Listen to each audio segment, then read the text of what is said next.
رب اشرح لي صدري ويسر لي امري واحلل عقدة من لساني يفقهوا قولي رب زدني علما رب زدنی علما رب زدنی علما۔ السلام علیکم ورحمۃ اللہ وبرکاتہ۔ آج اللہ جل شانہ کے کرم سے ہم اپنی نئی صورت کا آغاز کرنے جا رہے ہیں۔ اللہ رب العزت سے دعا ہے کہ اس قرآن کو ہمارے لیے آخرت میں نجات کا باعث بنائے۔ سورہ ہمازہ۔ سورہ ہمازہ کا تعارف۔ مقام نزول۔ سورہ ہمازہ مکہ مکرمہ میں نازل ہوئی۔ اس صورت میں 1 رکوع اور 9 آیتیں ہیں۔ ہمازہ کا معنی ہے لوگوں کے منہ پر عیب نکالنے والا، اور اس صورت کی پہلی آیت میں یہ لفظ موجود ہے۔ اس مناسبت سے اسے سورہ ہمازہ کہتے ہیں۔ سورہ ہمازہ کے مضامین۔ اس صورت کا مرکزی مضمون یہ ہے کہ اس میں غیبت کرنے والے اور منہ پر عیب نکالنے والے کی مذمت بیان کی گئی ہے، اور اس صورت میں یہ مضامین بیان ہوئے ہیں۔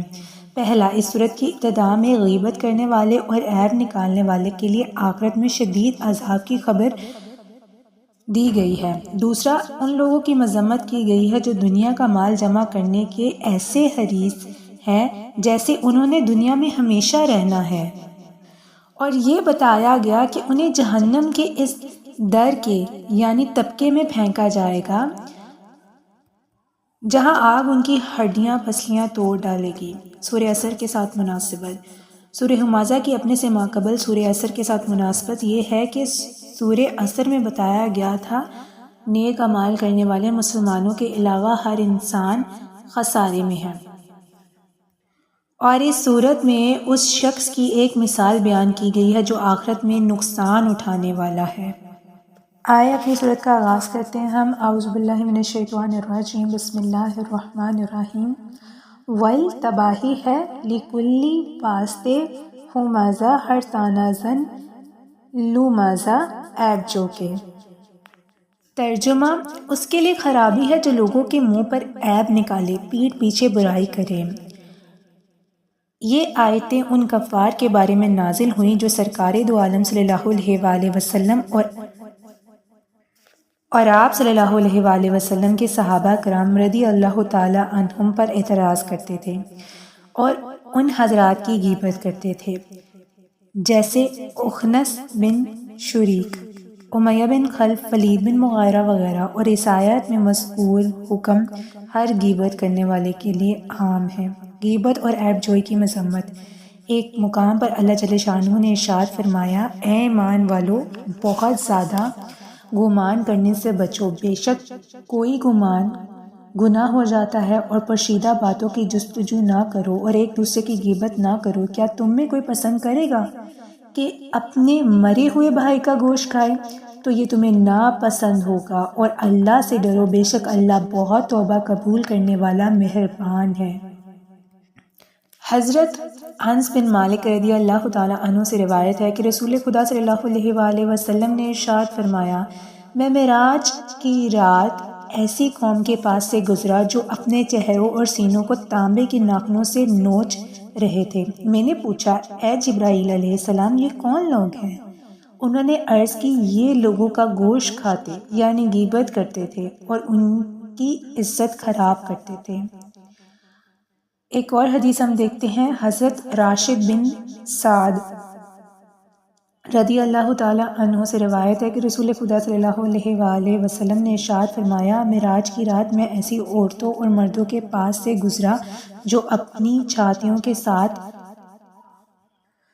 لٹک رہے تھے، تو میں نے پوچھا، اے جبرائیل علیہ السلام، یہ کون لوگ ہیں؟ انہوں نے عرض کیا، یہ منہ پر عیب لگانے والے اور پیٹھ پیچھے برائی کرنے والے، اور ان کے بارے میں اللہ جل شانہ نے ارشاد فرمایا ہے، وَيْلٌ لِّكُلِّ ہُمَزَةٍ لُّمَزَةٍ۔ اس کے لیے خرابی ہے جو لوگوں کے منہ پر عیب نکالے اور پیٹھ پیچھے برائی کرے۔ اللہ تعالیٰ ہمیں غیبت اور عیب جوئی جیسے غلط فعل سے بچنے کی توفیق عطا فرمائے، الہی آمین۔ اگلی آیت دیکھتے ہیں ہم۔ الذی، جو جمع جوڑتا ہے، مال، وعددہ، اور گنتا ہے اسے۔ ترجمہ، جس نے مال جوڑا اور گن گن کر رکھا۔ جس نے مال جوڑا اور اسے گن گن کر رکھا۔ اس سے معلوم ہوا کہ مال جوڑنا اور گن گن کر رکھنا لوگوں کے منہ پر عیب نکالنے اور پیٹھ پیچھے برائی کرنے کے مذموم اوصاف پیدا ہونے کا ایک سبب ہے۔ ہمارے معاشرے میں مالدار لوگوں کی ایک تعداد ایسی ہے جو اس مرض میں بری طرح مبتلا ہے۔ اللہ تعالیٰ انہیں ہدایت فرمائے۔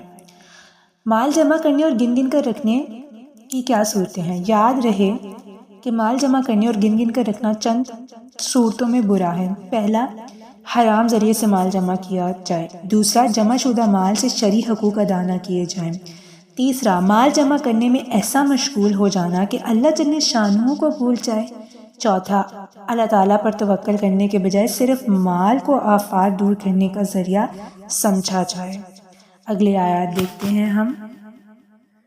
یحسب، گمان کرتا ہے، انا، کہ مالہ، مال اس کا، اخلدہ، ہمیشہ رکھے گا اسے، کلا، ہرگز نہیں، لا ینبذن، البتہ پھینکا جائے گا، فی الحطمہ، وہ ضرور حطمہ میں، وما، اور کس نے، ادراک، بتایا تجھے، ما، کیا ہے، حطمہ، حطمہ، نار اللہ، آگ ہے اللہ کی، موقدہ، سلگائی ہوئی، التی، جو، تطلع، جا پہنچے گی، علی الافئدہ، دلوں پر، انہا، تحقیق، علیہم، وہ آگ، مؤصدہ، ان پر موندی جائے گی، فی، بیچ، اماد ممددہ،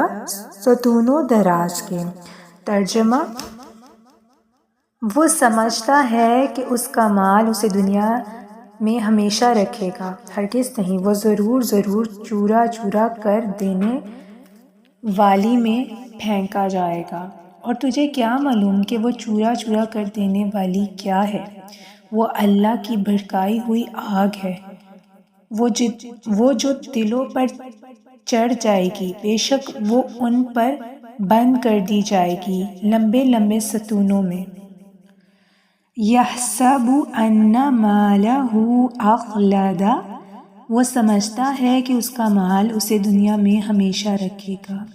اس آیت اور اس کے بعد والی 6 آیات کا خلاصہ یہ ہے کہ لوگوں کے منہ پر عیب نکالنے، پیٹھ پیچھے برائی کرنے، مال جوڑنے اور گن گن کر رکھنے والا یہ سمجھتا ہے کہ اس کا مال اسے دنیا میں ہمیشہ رکھے گا اور مرنے نہیں دے گا، جس کی وجہ سے وہ مال کی محبت میں مست ہے اور نیک عمل کی طرف مائل نہیں ہوتا۔ ایسا ہرگز نہیں ہوگا، بلکہ وہ ضرور ضرور جہنم کے چورا چورا کر دینے والے طبقے میں پھینکا جائے گا، جہاں آگ اس کی ہڈیاں پسلیاں توڑ ڈالیں گی۔ اور تجھے کیا معلوم وہ چورا چورا کر دینے والی کیا ہے؟